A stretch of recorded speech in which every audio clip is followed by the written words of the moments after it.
Hello, hello. So, welcome to Intuitive Momentum Fitness, week 45. Today we're talking all about intuitive momentum and kind of going back to the basics of the intuitive and simple approach to fitness and positive life change. This is kind of the core of what I have experienced in my life as beneficial and life-changing, and it's going to be the core of my book when I finish that, and it's also what I try to relay to every client I work with. Most often I work with clients who are empathic, who are maybe highly sensitive on the personality scale, are more often introverted, have experienced trauma, and these are the people I love working with because most of the fitness world, the standard of fitness approach works well with most people. So most of the people out there do just fine with the standard approach to fitness. But what about us?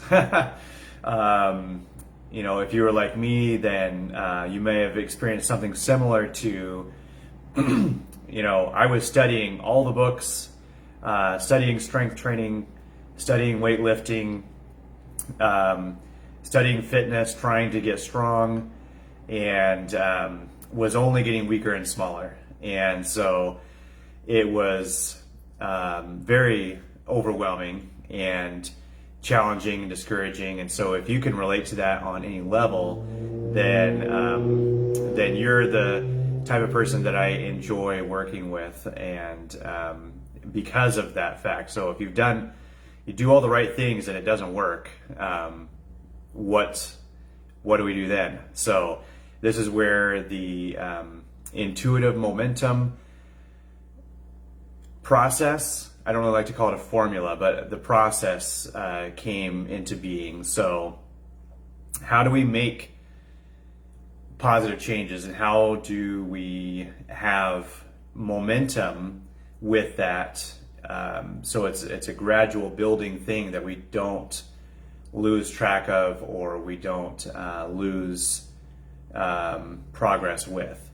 So continually moving forward, adding new things so that we're becoming healthier and healthier and healthier all the time, inside out, in all the ways. So there's 6 steps, I guess. I'd like to find a different word for that. But there's 6 things within this process that is important to know, and you can think of something specific. This really works well with nutrition and kind of like this intuitive, self-guided way to improve your nutrition. And the reason I don't have specific or extremely specific recommendations for nutrition is that I've seen a lot of different things work well for a lot of different people. And the main thing is that they're eating real food. So sometimes I see going vegan work for some people, sometimes it really doesn't. Sometimes doing paleo or Mediterranean diet or whatever, but the common denominator is that they are going from not eating real food to eating real food, and then they have a health benefit from that. So beyond that, there are more specifics that people will find that their body needs, but it's not always the same as someone else. And my own journey has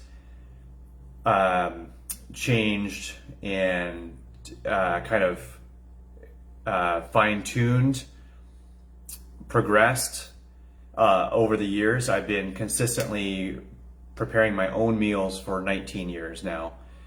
And as I listen to my body, I'm getting more and more fine-tuned in what really feels good, what really doesn't feel good. And so I'm always making adjustments. So what is this intuitive momentum process for positive life change? So first, you have to understand what you desire. So what are your goals for your health, for your fitness? What do you desire for your body, for your energy, for your strength? So be clear on those.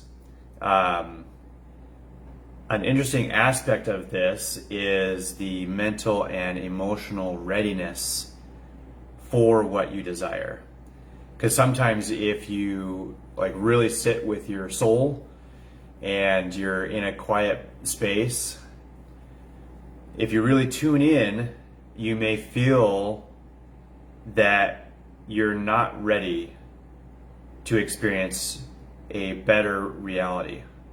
And it could be a million different reasons, some of which could be the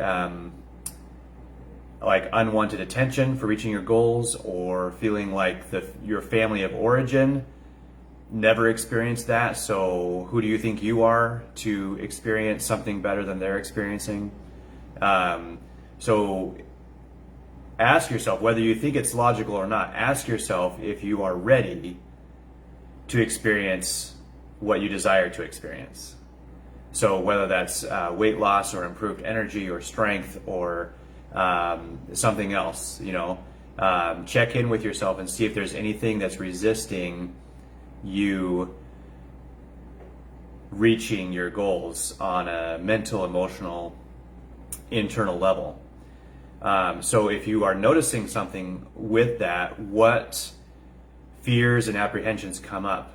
And so if you're feeling some kind of overwhelm or even fear, if you think about reaching your goals, why are you feeling that? Try to understand where that's coming from, and then, let's say it is about experiencing something better than your family of origin experienced. So ask yourself, what's wrong with that? What does that mean?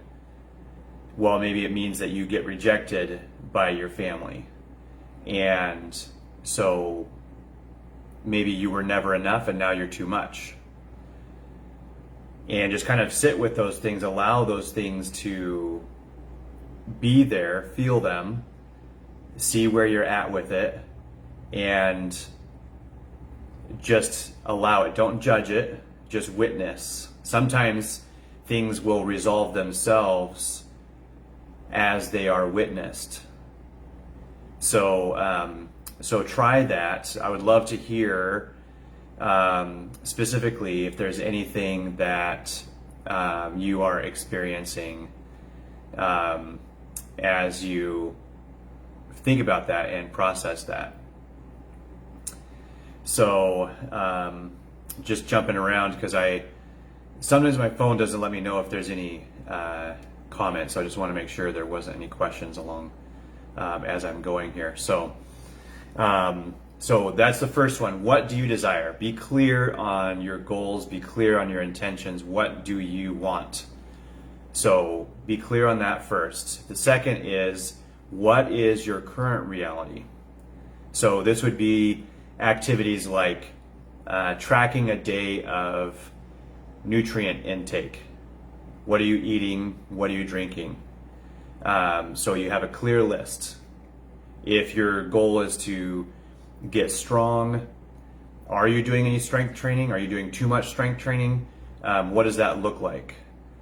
And then for the inner world, assumptions and beliefs. Do you notice your thoughts? And what are they?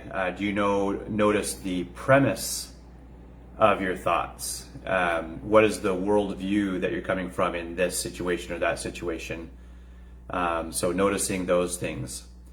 And then try to not have any judgment again. And if any shame comes up, notice the shame, but don't take it on, don't own it. So allow the shame, but just witness everything. And so as you are looking at, let's say, your meal routine, and you're looking at, it's just kind of all raw there, all the things you're drinking, all the things you're eating, and some things are aligned with what you want, some things are not aligned with your, desires and your goals and your intentions. So don't judge it. Don't condemn yourself or allow yourself to be drowned in shame. Just kind of be aware and notice and witness. And I think of this as a kind of looking at yourself as a healthy mother. Like if you have kids, then you know everything about them. You know their flaws and their weak points as well as their strengths and their talents. And a healthy mother is able to kind of see and accept the whole person. So a mother usually doesn't build up resentments against a certain child the way other people might. And so try as much as you can to look at yourself that way. You know your shortcomings, you know your weaknesses, but you also remember your strengths and know your qualities and how much you have endured and persevered and overcome. So just kind of allow yourself to be in your presence without judgment or criticism.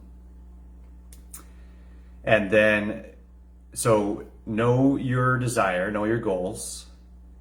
What is your current reality? Know your current reality. All the good points and the bad points, however you might label them in your head. And then look at that and decide what is aligned with my goals and what is not aligned. What's aligned with my desires and what's not aligned with my desires. So certain foods may not actually be helpful for your goals. So highlight those. Other foods are going to be aligned with your goals. Highlight those. So make sure that you are able to be truly objective about that. We're not doing anything with that yet. We're not making any changes yet. We're just acknowledging this is aligned, this is not aligned. So then number 4, of the things that need to be aligned, of the things that need to be changed in your list as you become aware, what are you not emotionally ready to change? And what are you emotionally ready to change? So then mark the things that you are ready to make a change with. Like I could take or leave this. This is something I'm in the habit of doing, but I could take or leave it. But this other thing, I get a extreme emotional response from eating that or doing that or whatever it is. And so I can't let that go yet. I'm not ready to let that go yet. So know what you're willing to change and then know what you're not willing to change. So this is the second level. So it's not just making a list of what's aligned and what's not aligned and then changing all the things that are not aligned. You actually have to go back and look at what you are ready to change. That's going to be more sustainable than forcing yourself to change something you're not ready to change yet. So, okay, so yeah, just observe.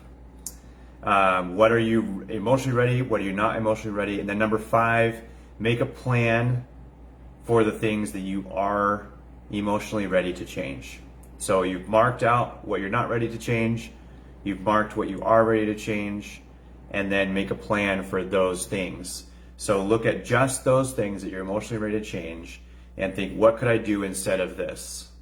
What would be better instead of this, and begin to build your plan. And that might include making a shopping list, making some ideas for breakfast, lunch, and dinner, for your workouts. If you've got a routine, then doing that, or if you need a modified routine, modifying that. If you are using my e-course, then utilizing that, being consistent with that, reaching fatigue in all the muscle groups each time that you're assigned for that. So so that makes you kind of build your plan, build your shopping list, your meal routine, exercise appointments, put appointments in your phone. Often what I'll do is look at my day the night before or the morning of. I'll figure out when I can do my workout, and I'll put that in. Throughout the program, if you're using my e-course, you always have the option of doing it throughout the day or doing it in one workout session. So, and then the last step in these 6 steps is to reevaluate your routine regularly. And that might be once a month, or it might be once every 2 months.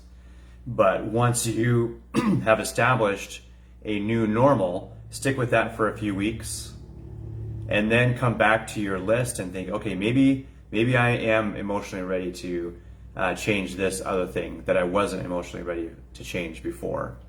So you're always it's like in a ship, always checking your heading, see where you're headed, check the stars, check the compass, and realign the ship so you're going in the direction that you want to go in.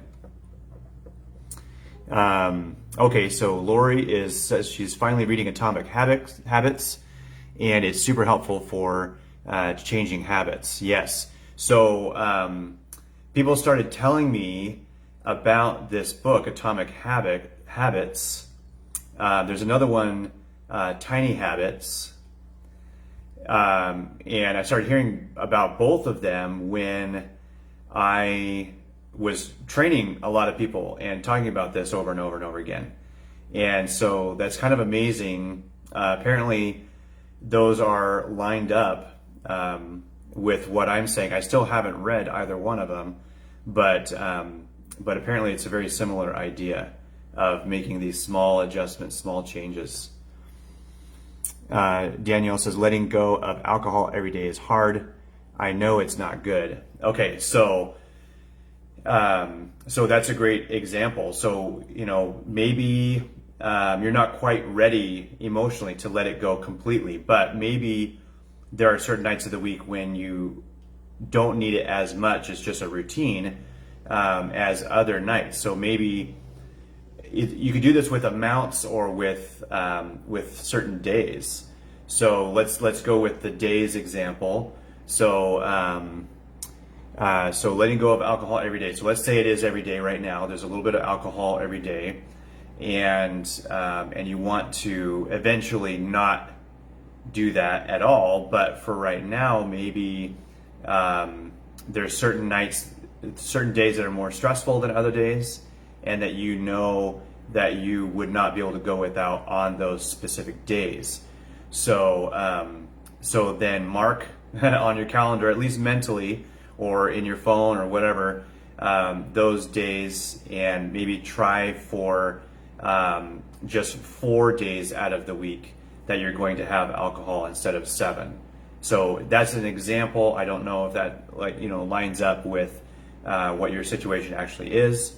But as an example, then let's say I'm going to try for just 4 days. I'm going to pick these days this week, or most weeks if it's going to be very similar. Looking at how do I reduce this in a way that still honors my emotional, mental needs, but is moving in the direction that I want to move in for my overall health. And eventually, another month or two, then maybe I'm going to try for 2 or 3 nights instead of 4. And then eventually there's going to be this one night of the week that's kind of my either celebratory or recovery night. And it could be different each week or whatever. And then it's like, just occasionally, a few times a month, and then maybe not at all if you ever feel led to do that. So there's no right or wrong. There is just what is most aligned with my goals, and how do I move in that direction in a way that listens to my body and then also honors my mental emotional needs along the way. So yeah, good, I'm glad. And then Lori says, and adding new habits to things we already do. Yes. So one of the examples is the guy that wrote Atomic Habits, I believe, is the guy that I heard this TED Talk from. And so he was giving the example of, he goes to the bathroom every day. So he decided that he was going to start doing a push-up every time he went to the bathroom.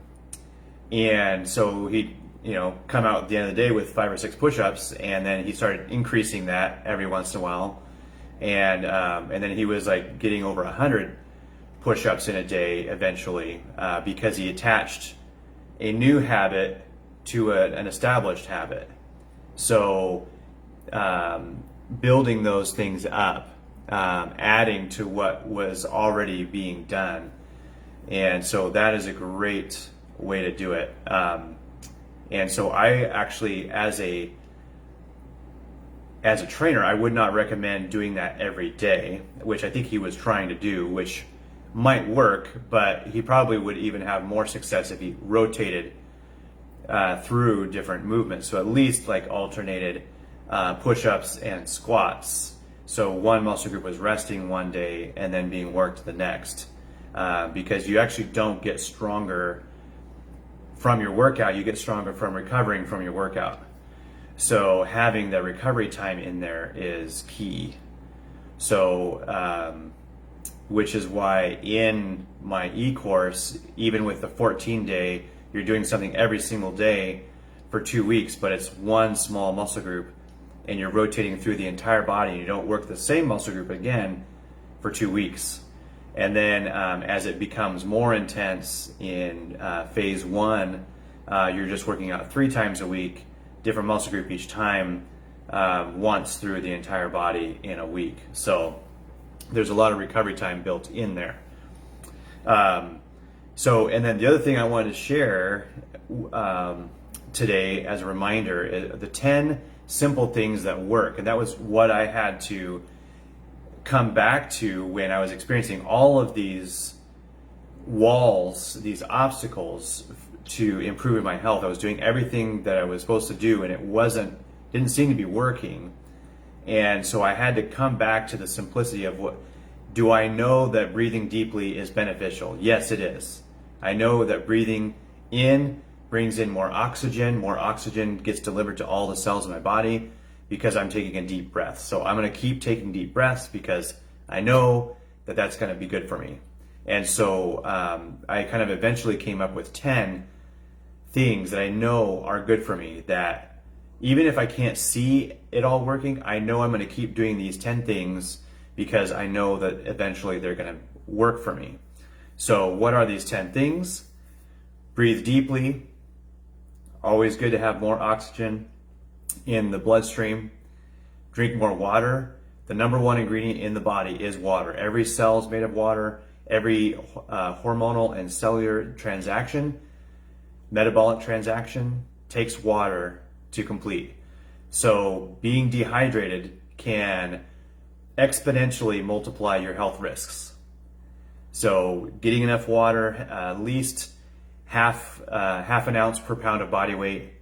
So if you weigh 150 pounds, at least 75 ounces. So half an ounce per pound of body weight. If you're not even close to that for yourself, then kind of figure out where you're at currently as far as ounces and make a plan to increase to at least half an ounce per pound of body weight. And then self-soothe is the third one. A lot of us that have had trauma can be activated into the fight, flight, freeze, or fawn responses to trauma. And so being able to, being aware first and know when you're being activated, when your nervous system is being activated, when your body's being activated, and then knowing how to soothe yourself. So breathing deeply is one. So breath, that could also be singing, is very helpful. Movement, so shaking your body or dancing or going for a jog or a walk or, weightlifting, whatever. All of those things are helpful for the central nervous system. And then touch and tapping. So placing your hand on your heart, tapping your arm, rubbing your arm, slapping your leg, holding your head, doing some stretches. One for resetting the vagus nerve is to pull your head over till you feel the stretch in this neck, and then look the opposite way as you're stretching. And so keep your eye there until you have a nervous system response, like a deep breath. All of a sudden take a deep breath, or you just feel something shift, and that will actually help reset your vagus nerve. So if you test your ability to turn left or right before and after that exercise, you'll notice an increase in range of motion because the neck muscles have relaxed.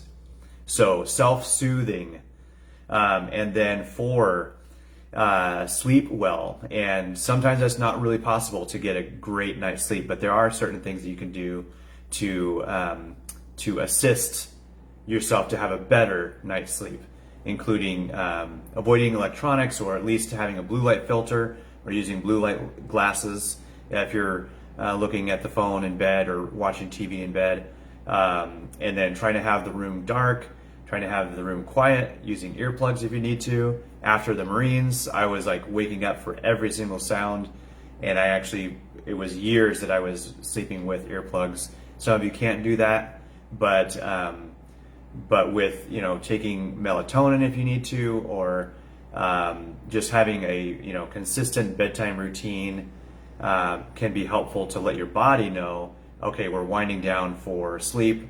We're going to try to get some restful sleep right now. So know yourself and keep working on that. So then 5, eat real food. So nutrient-dense foods, non-packaged foods, non-processed foods. So anything that looks similar to how it did when it was harvested is going to have more nutrients in it. And then move and stretch. That's a good way to get back into the body.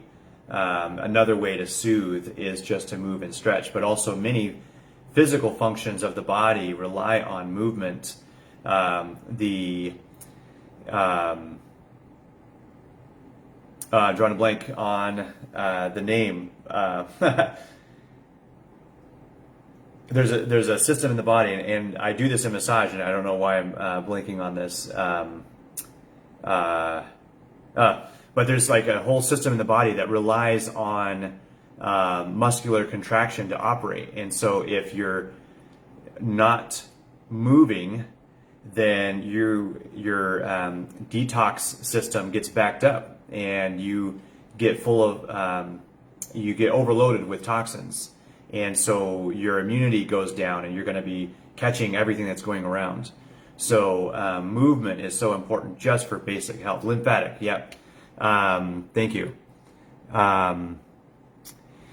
So the lymphatic system is a toxin removal system within the body. And so you've got lymph nodes in all these different places, and it actually helps pump things from all the reaches in your body into your disposal system. So so if you are sitting most of the time, you're going to get backed up, and if you're dehydrated on top of that, it's going to be even worse. So simple things that can really make a big difference in your health. So moving and stretching. But additionally, it does have impact on the central nervous system as well, and trauma. Dr. Bessel van de Kolk, who wrote The Body Keeps the Score, said he'd never seen anything. He's the world's foremost expert on PTSD, and he said he's never seen anything more effective for recovery from trauma than yoga. And I believe the aspect of yoga that is effective is getting back into your body, the gentle movement that helps you reconnect with your body, get out of your head and back in your body. And I experienced that through strength training because I had to use a more meditative, peaceful, calm approach to strength training. And that was my mind-body time. And I've seen it work, going for walks, help people, and all kinds of things. So movement and stretching are so beneficial for all levels of your physicality and your energetic being. And then number 7, so that was 6. So move and stretch is 6. Number 7, lift heavy things. There's so much to say about this. I think this is probably what I'm most passionate about because I experienced weakness for so long, and I tried for so long to experience strength, and I couldn't. But so I've studied this a lot, and there's a lot to say. But so most of the symptoms of aging that we associate with aging are actually symptoms of frailty. So loss of bone and muscle density. And most people are not regularly lifting heavy things in a consistent manner. And so your body is very efficient, and it will only retain the bone and muscle density that it thinks that you need and that you actually use. And so even way before people notice it, they're losing bone and muscle density. People think that, you're not in danger of that until you're in your 50s or 60s. But, from the time that you're not regularly lifting heavy things, it could be in your 20s, you're getting weaker on a small gradual level that you don't even notice because you're not doing those things regularly. So you just assume that you still have all of your strength and joint and muscle and bone integrity. But your body is efficient. It also depending on how you're eating, if you're not eating nutrient-dense foods, then your body cannibalizes the bone and the muscle for the nutrients that it's not getting from your food. So, because you're always making new cells. So your body is constantly replacing cells in your body. The skin cells are all replaced every 2 weeks. The organ cells are replaced every 2 to 3 months. Bone cells are replaced every 5 to 7 years.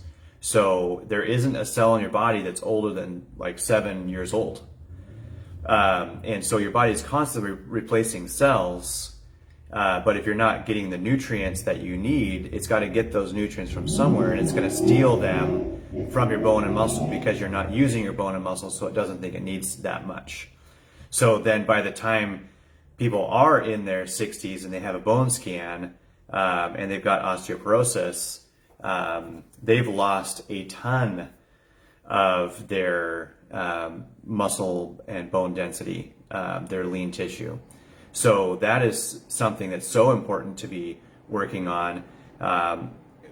People in old age have been studied, and obviously the ones that have stayed active, like maybe like they like to go on walks or ride their bikes or play tennis, those people are many times healthier than people that don't have any active routine. But the ones that are strength training are even more strong and resilient and have greater longevity than those that were just active. Because going for walks and playing tennis and riding your bike doesn't actually tell your body to build muscle. It just keeps your system efficient and athletic and all that, which is vital as well. But the building the muscle is its own separate thing. So so lift heavy things and regularly. And then number 8, self-compassion. This is, again, from reading The Body Keeps the Score and also Complex PTSD by Pete Walker. Self-compassion is one of the most helpful ways to heal, because there's going to be a lot of things that trigger your body, trigger your system in life. Just a lot of things that are overwhelming, that signal your body to go into fight, flight, freeze, or fawn. And that is very overwhelming. And so if you can have self-compassion, it kind of mitigates the shame that so easily comes up. And self-compassion is basically like being your own best friend, having understanding for where you're at, saying, yeah, it totally makes sense that I would be triggered in this situation. It totally makes sense that I'd start flashing back or have an emotional flashback. So allowing yourself to have self-compassion helps you to move forward with grace and not be overwhelmed in the process of healing. And then practice gratitude. That can be challenging sometimes when there's so much to juggle, so much to survive through. But nothing changes the landscape like looking for things to be grateful for, because you do find what you're looking for. And of course, there's going to be those moments where life just sucks and it's okay to be where you are in the moment. But once you've taken the time to kind of honor where you're at and what you're feeling and really feel it, you don't want to get stuck there. And you want to return to gratitude, because gratitude will help you rise and it changes everything in your life. So, so gratitude is a huge thing. And then number 10, community and purpose. And community is important. So who you surround yourself with. Apparently we're the average of the 5 people we spend the most time with. But I also think that sometimes as empaths, as compassionate people, as understanding people, we can hang around people that are not good for us because we have so much capacity to help and to nurture. And sometimes that's not good for either of us. So knowing when certain people are not good for you and being able to set boundaries and limit your time with them, limit access to you, that can be so good for you, which is the primary thing, because we really can only ever be responsible for ourselves. So as you choose to prioritize yourself, then they will hopefully see your example and choose their own sovereignty, choose their own self-responsibility, and choose to take care of themselves the way that you're taking care of yourself. So it's like you are the hero of your story, and hopefully you inspired them to be the hero of their story. So community is important. It's important to be intentional about your community. And then purpose. And we have a lot of grandiose thoughts about that, I think, in our culture. But it takes me back to the comment. Let me see if I can get back to the main page in our group. So the post that I shared, let me jump to that here. It's not wanting to move. Okay. So this tweet from Melanie Italian Lau, I think is how you say her name. Western cultures believe we must be alive for a purpose. to work, to make money. Some indigenous cultures believe we're alive just as nature is alive, to be here, to be beautiful and strange. We don't need to achieve anything to be valid in our humanness. And I think that's such a beautiful reminder that just being here, being alive, and kind of being on your journey is enough. That's totally okay. And so when I think of purpose, it's not necessarily some grand predestined thing, but what do you love to do? What brings delight to your soul? What makes you feel alive? One of my favorite quotes is, don't ask what the world needs. Ask what makes you come alive and go do that, because what the world needs is people who have come alive. And so when I think of purpose, that's what I think of. It's not some grand plan that someone else gives you for your life, but it's you being alive, being fully alive. Just like the flower is beautiful and it just blooms, and that's its purpose, and it loves it. And it doesn't compare itself to any other flowers, it just does its thing. And same thing with the trees and the mountains and the stars and the oceans. Everything just is alive and does its thing. Want to jump back here. Danielle says, I do legs 4 times a week, different exercises. Should I change that? So if you are fatiguing the same muscles in the legs every time, then maybe you do want to at least drop it to 3, so you've got a full day between each one. But if you're like working inner outer thigh on one day, and then calves on another day, and then quads and hamstrings on another day, and glutes on another day, that's totally fine. So yeah, so it kind of depends. Like you do get stronger when you recover, not when you exercise. So allowing yourself more time to recover is always going to be beneficial for the strength. So so if you're doing like anything that involves the whole leg, like squats, lunges, even deadlifts, kind of work half of the posterior chain of all your legs, then you may want to have at least the 3-day split so that you can have a day off between. I know that's tricky because 2 of those days you're going to have, there's 2 days in the week that you're going to have a rest day with that. But yeah, kind of feel that out, see how that lines up for you. All right, so I want to get to some of your comments. So Monica says, I wish it wasn't such a battle to get up each morning or to muster the energy and positive mood to teach. Yeah, that's really tough. And so there could be a lot of things contributing to that.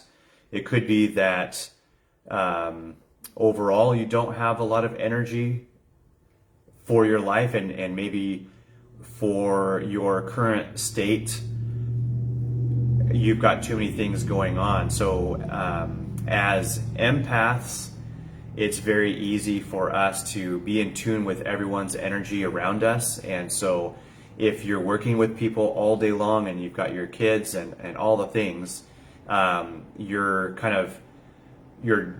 energy is seeping out through all these other things throughout the day. And then you're trying to teach fitness classes on top of that, and then do your own workouts on top of that. It could be just super overwhelming, everything that you're doing. So, and then there's another aspect, like, are you passionate about what you're doing? Are you doing the things that you love to do? And maybe you would normally if you had enough energy. And so possibly looking at setting boundaries, setting limitations, reducing the number of commitments that you have, if at all possible. And this may be a thing that you have to make kind of long-term plans for. So over the next few months, these are the ways that I'm going to get more aligned with what I love to do, and then more aligned in how much energy expenditure I can actually put out. So Monica, when you see this, I hope that you let me know if any of that is helpful, and if there's anything else you want to talk about with that. You're welcome to either message in the group or private message me as well. So, and Judy says, how do we get access to your e-course? Okay, thank you for mentioning that. If any of you have not gotten the instructions, there are instructions listed in the group, but Judy, right afterward, I will send you in Messenger the download instructions for the e-course, so you get access to that. So you'll just let me know what email you use to sign up with, and then when I see that on the back end, I can approve you for the Strong Inside Out guide, and then you'll have access to that afterward. So please do let me know. Oh, and then the other thing is, if you've been using Chrome to get access and set up your access to the e-course and your account and everything, I just worked with another guy who went back in after a couple days after I approved to him, and it still showed that everything was locked. And it turns out it was Chrome, Google Chrome. And for some reason, the way that they've got their protocol set up, they kind of they lock in on a previous connection to the site. And because you weren't approved before, it shows that you're still locked currently. So he used Safari and got in just fine. So that's kind of weird. I don't know yet if there's a way to kind of reset Chrome, if that's an issue and you still want to use Chrome. But that may be, it's helpful to know that may be what's going on for some of you if you haven't been able to get in even after being approved. So Andy says, I would love to feel healed from trauma so that I am myself again, strong and grounded mentally and physically. I also love to learn how to stop absorbing negative energy from toxic people. Yeah, that's so good. And this has been such a journey for me. Like, I got away from my abusive situation, or started to get away 19 years ago. And it was actually this month, 19 years ago, that I met with a Marine recruiter. It was actually the first time in my life I had driven into town without my dad knowing, giving permission, or praying protection over me. And so prior to that, I was basically housebound in this homeschooling cult. And it was just before my 22nd birthday. And I decided to drive into town without asking my dad or getting his permission or having him pray for me.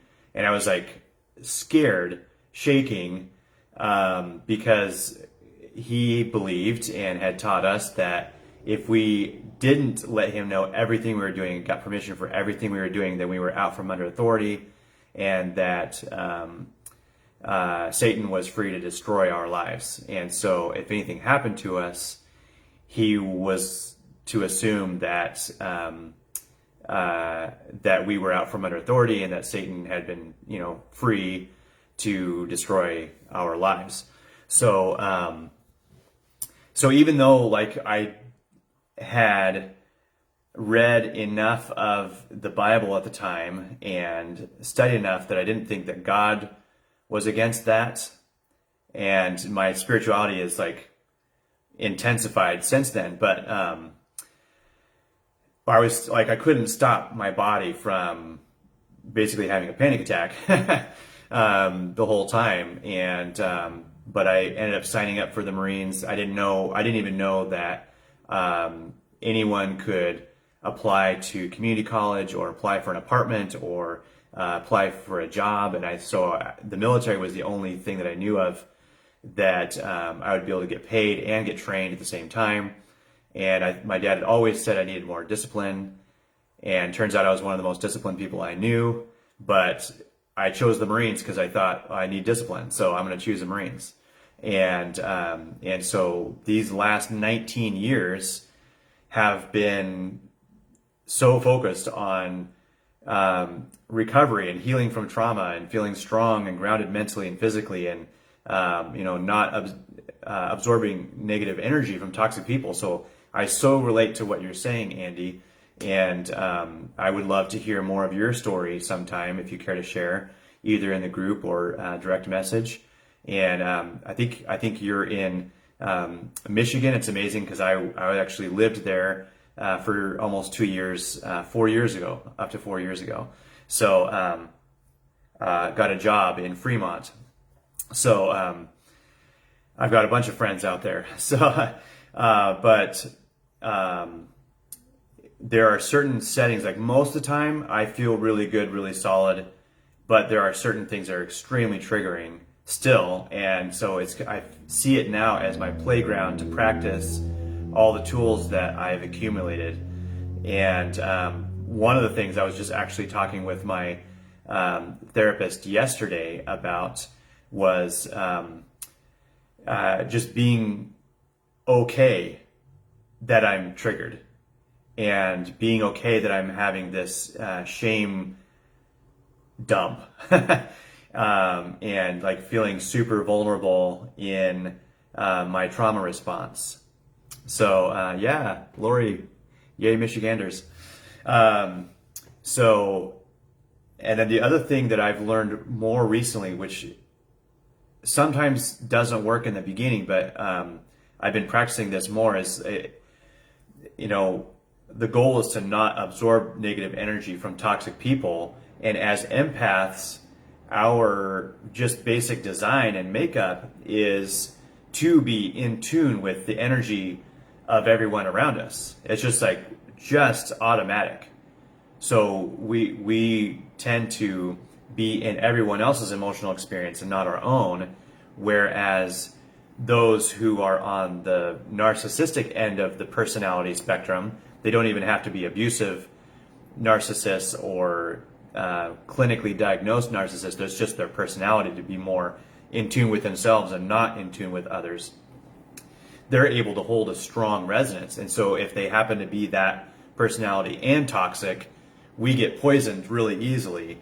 So something I've been practicing is not as much shielding and trying to keep energy out as tuning in to who I am and focusing on my resonance and my energetic force field, so that I'm projecting. So it's like I'm becoming more narcissistic. And it feels narcissistic coming from this extreme end, but I'm actually coming into more balance. So I'm choosing to be a little bit more aligned within myself, where I honor myself at least as much as everyone else. And I should be honoring myself more than everyone else, simply because I can only fully be responsible for myself. There's no other person on the planet that I can be as responsible for as me.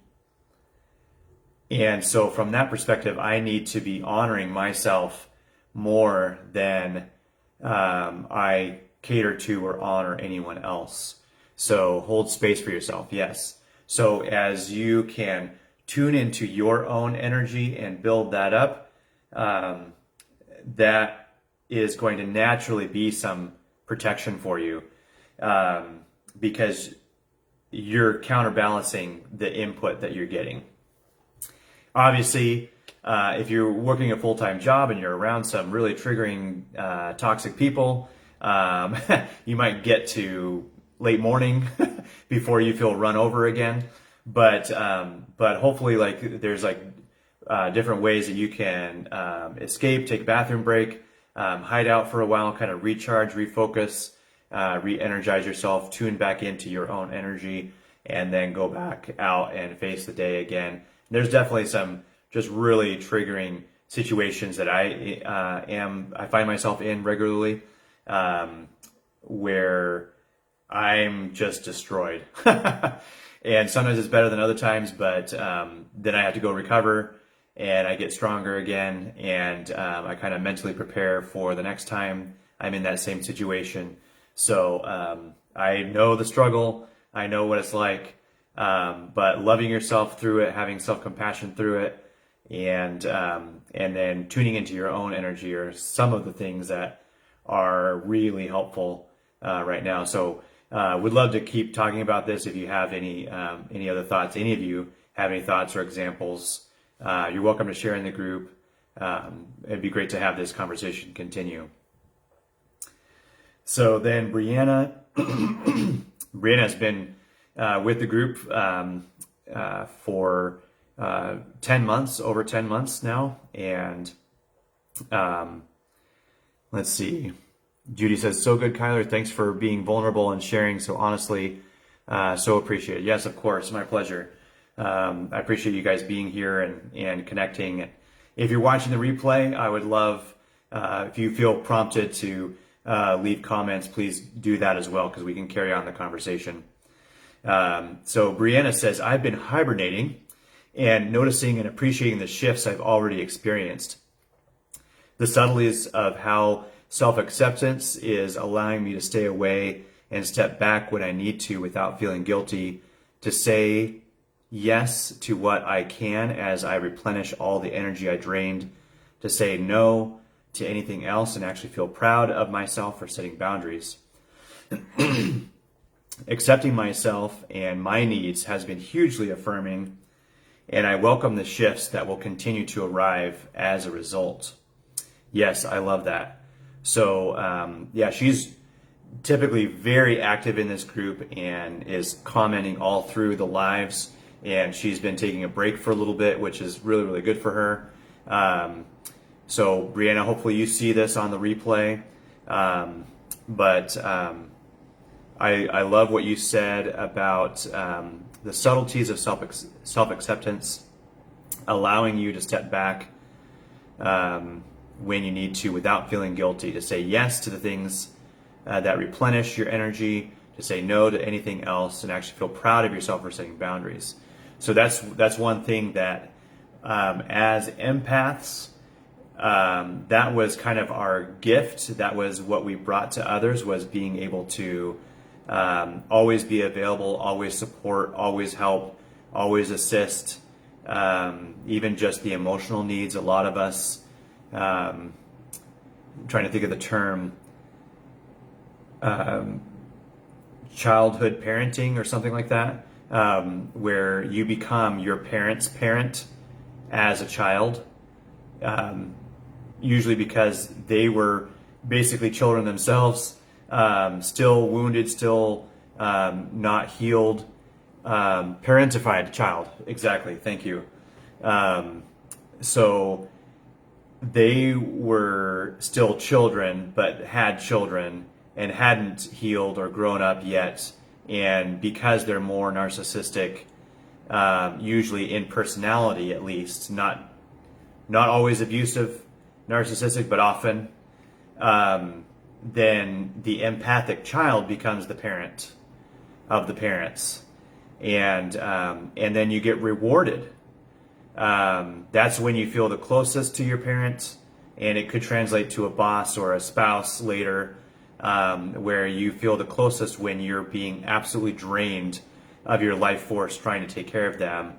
And the shadow contract, or the unspoken agreement, is that if you take care of them, then eventually they'll take care of and value you, which usually doesn't happen. And so being able to release that, because that was like the only that was the only scraps of validation of closeness that we often got, was when we completely abandoned ourselves to take care of someone else, to support someone else. And so we got a little glimmer of closeness through that. And so what can be scary about taking care of ourselves and setting boundaries and saying no when we need to is that we lose, it seems like we're losing the only glimmer of validation and closeness and value that we ever experienced. But what actually happens is that you move out of resonance with those people who don't see value in you except for that, and you move into resonance with people that do see value in you. So you are kind of transitioning tribes, shifting your people groups, your community, and it can be chaotic and scary and overwhelming and all the things for a while. But then as you begin to rebuild your community and your life, then it's going to transform your experience of reality. So so Brianna, thank you for sharing that. That's really huge. I'm glad that you're feeling comfortable standing up for yourself and saying the things that you need to say. Let me jump back here. Okay, let's see. Sometimes it jumps around when I try to look at a certain comment. I agree with trying to be more of a narcissist, trying to find balance in caring about myself and putting myself first sometimes. Totally a different way of thinking. Yeah, yep, exactly. So some of the logical ways of thinking of it that help is you see everyone's value. It's very easy and natural as an empath to value the people around you. But if you believe that there's no one that has more value than someone else and that everyone is equal, and that there are not valuable people and worthless people, then you have to believe that you have as much value as the people around you. And so, do you treat yourself with as much value and consideration as everyone else around you, as you value everyone else? So, and then another thing, when I'm talking, especially when I'm talking to moms, and there's such a precedent for self-sacrificing, and I feel like I can say this because as the oldest in my family, I was very much the caretaker for everyone else, like trying to be their dad, because I knew that there was no encouragement coming from my dad, our dad. And so I was trying to be trying to fill that void with my younger siblings. But if you are a mom and you're sacrificing yourself for your kids, and there are some extreme examples, so don't take this too far, but like your kids watch what you do more than what you say. And so do you want them to mimic your level of self-sacrifice to caretake for everyone else? And if you don't, then how are you going to practice prioritizing yourself and trying to get yourself back up to the level of priority that everyone else is at? So, so much love to all of you. That's got through everything that I wanted to share today, and got through your responses. Thank you for interacting. Thanks for your comments. Judy, I will get those steps to you, and anyone else that needs access, just let me know. So love you guys. Have a great week, and post in the group or message me anytime you need something. And look forward to talking soon. Thanks.